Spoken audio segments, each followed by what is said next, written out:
I-Eskom kwehla kwemandla emali lizinga lelisetulu lokwesulakala kwemisebenzi nekukhula kancane kwemnotfo ngiletinye tetintfo letikhahlameta abantu bakuleli mihla nemalanga. Njengoba kusendiwa taba tekuphindze kufukulwe umnotfo, ingabe abantu bakuleli bangakhona ukukhokhela intsengo yagesi lesetulu? Lona ngumbuto lovela njengoba I-Eskom ifuna imvume kumtimba lolawula temandla kuleli kutsi ikhuphule intsengo yagesi nga 20.5%.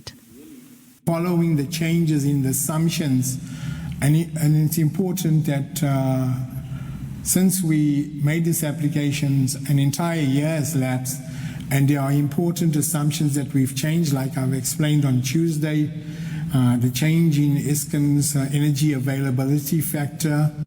I-Eskom itsi kunesidingo sekuthi intsengo yagesi ikhushulwe nga 20.5% ngoba isadzinga ukuthi ihlanganise 6.5 billion wemarandi wekuthenga diesel kwetha ema-generator lasebenta nakucisha gesi.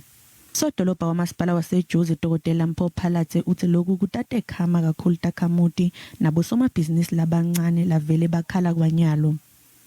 The proposed tariff hike, which is far higher than the current inflation rate, would have a devastating impact on the citizens of Johannesburg, already impacted by the COVID-19 pandemic and the economy that is ailing and on a recovery path. The proposed tariff hike would erode business confidence and disrupt economic recovery.